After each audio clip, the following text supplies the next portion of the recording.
Quer ouvir uma coisa louca? Você sabia que não dá para dobrar um pedaço de papel mais de 7 vezes ao meio? Pois é, pode tentar aí em casa com papel seda ou jornal, que são os mais fininhos. Você não vai conseguir dobrá-lo mais de 7 vezes ao meio. Que loucura, não? Iniciando a transmissão de hoje. Bom dia, mundo!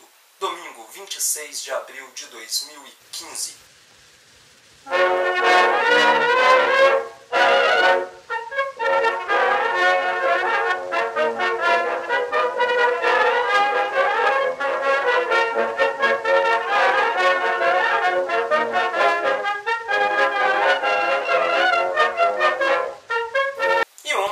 Se estivesse viva, a escritora Jeanette Claire teria completado 90 anos. A autora, uma das principais autoras de telenovela do Brasil, ficou conhecida com o apelido de Nossa Senhora das Oito, devido à sua boa audiência no horário nobre das telenovelas. O apelido pegou depois que ela foi chamada para salvar a audiência de uma novela cuja história se passava em uma ilha. A novela tinha mais de 100 personagens, mas nem todos eram trabalhados, devido ao excesso de número aí. Ela então tomou uma atitude drástica. Um terremoto, seguido de um maremoto, atingiria a ilha e mataria mais da metade dos personagens. Agora, com o elenco reduzido, ela pôde trabalhar melhor com cada um desses personagens e alavancou a audiência da novela, salvando assim o horário. Jeanette Claire também foi responsável por grandes sucessos como Pecado Capital e Irmãos Coragem, a primeira versão de 1970. Ela foi casada com o também autor de novelas Dias Gomes, que por sua vez foi responsável pelos sucessos de Saramandaia, a primeira versão, e Rock Santeiro, que seria veiculada em 1975, mas que foi censurado pela ditadura militar. Rock Santeiro acabou sendo exibida em 1985. Co-escrita por Agnaldo Silva, que se tornou um pupilo de Dias Gomes. Agnaldo Silva foi responsável, por sua vez, pelo sucesso de A Indomada, em 1997, Senhora do Destino, em 2003 e, recentemente, Império. Jeanette Claire também teve sua pupila, a novelista Glória Pérez, que colocou em suas tramas polêmicas, como, por exemplo, As Mães de Aluguel, tema de Barriga de Aluguel. Ela também foi responsável por misturar culturas, além dos temas polêmicos, como em Um Clone, em que ela abordava o tráfico de drogas, a mistura de culturas totalmente diferentes como Brasil e Marrocos, e a clonagem humana. O Clone foi ao ar em 2001, pouco depois de que o assunto clonagem virou moda, em 1997, com a clonagem da ovelha Dolly. O Clone teve ainda uma outra polêmica em sua história. Ele estreou apenas 2 semanas depois do atentado às Torres Gêmeas, mas Glória Pérez soube contornar tudo isso e fez a novela um grande sucesso. É dela também as novelas América, Caminho das Índias e, recentemente, Salve Jorge. E começa hoje a final do Campeonato Mineiro. Clube Atlético Mineiro e Caldense entram em campo a partir das 16 horas e começam essa disputa que dará o título do Campeonato Mineiro 2015. Bom, e a semana útil pode ter sido curta devido aos feriados, mas os acontecimentos não pararam. Um resumão aí do que aconteceu essa semana. No dia 21, terça-feira, foi entregue a Medalha da Inconfidência pelo governador de Minas Gerais, Fernando Pimentel, na histórica cidade de Ouro Preto. Tradicionalmente, todo ano, no dia 21 de abril, dia de Tiradentes, é entregue essa medalha a personalidades ou pessoas que contribuem de algum modo com a história do país, embora esse ano tenha havido controvérsias entre os escolhidos. No dia 22, o Brasil comemorou 515 anos. Há 515 anos, Pedro Álvares Cabral chegou onde hoje é o nosso país e começou então essa mistura de povos, de culturas que marcaram a identidade do nosso país. Ainda essa semana, um fato louco aconteceu. A carreta da dupla sertaneja Henrique e Juliano foi roubada. Uma carreta, um baú enorme, personalizado com adesivo da dupla e tudo mais, simplesmente foi roubado. Onde é que esses ladrões acharam que ia esconder isso, gente? Na garagem, no quintal? Não dá. No dia seguinte, a carreta foi encontrada.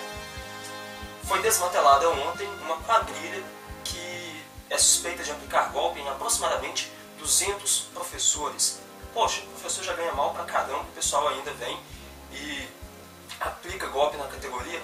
É dose, né? Os professores que sofreram o golpe são de Belo Horizonte, Juiz de Fora e outras cidades aqui de Minas Gerais.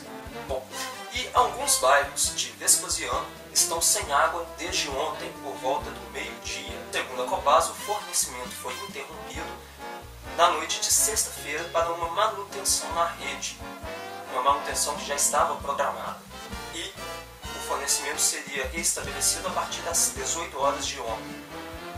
Nem o fornecimento foi restabelecido e nem essa operação na rede foi avisada com antecedência, como é costume. A Copasa divulga meios de comunicação, cartazes e tudo mais, e isso não aconteceu. O fato é que os bairros agora estão sem água há mais de 24 horas. Bom, e vamos para as dicas da semana. Como dica de leitura, eu deixo aqui o livro Elite da Tropa. O livro que acabou inspirando o filme Tropa de Elite, que ganhou o Urso de Ouro no Festival de Berlim, etc. É um filme protagonizado por Wagner Moura. O livro vai contar as histórias aí do Capitão Nascimento à frente do BOP, Batalhão de Choque da Polícia Militar do Rio de Janeiro.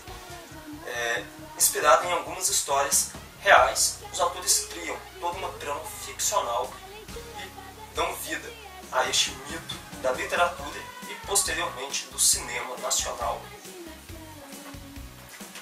E já que falamos de cinema, nada melhor que um outro filme inspirado em livro, dessa vez It, uma obra-prima do medo, inspirado no clássico de Stephen King. 7 crianças dividem uma história do passado. Eles foram responsáveis pelo desaparecimento de um ser que aterrorizava crianças numa pequena cidadezinha. Mas eles não acreditam que esse ser tenha realmente morrido, e então fazem um juramento. Caso essa aparição volte a atacar crianças, eles retornarão e tentarão matá-lo de uma vez por todas. Bom, a criatura volta exatamente 30 anos depois desse juramento. E agora cabe a essas crianças, que já estão adultas aí, unirem forças e enfrentarem de uma vez por todas este terrível pesadelo. O filme tem 3 horas de duração e é considerado por fãs uma das melhores adaptações das obras de Stephen King. It, uma obra-prima do medo. Bom, e garimpando no centro de Belo Horizonte esta semana, eu encontrei essa raridade. É o CD com a trilha sonora da série Friends. No ar entre 1994 e 2004, Friends conseguiu uma legião de fãs em todo o mundo. Bom, então a dica musical para essa semana é a trilha sonora original, lançada em 1995, deste grande sucesso. Bom, e você confere agora algumas fotos tiradas num dos pontos históricos mais antigos de Belo Horizonte, o Cemitério do Bonfim. As fotos foram tiradas entre agosto e outubro do ano passado. Você confere agora um pouco dessa história de Belo Horizonte.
Antes de encerrar a edição de hoje, quero mandar um abraço para uma pessoa que sempre curte os vídeos aqui do Bom Dia Mundo, Fabiola Oliveira, da Faculdade Pitágoras.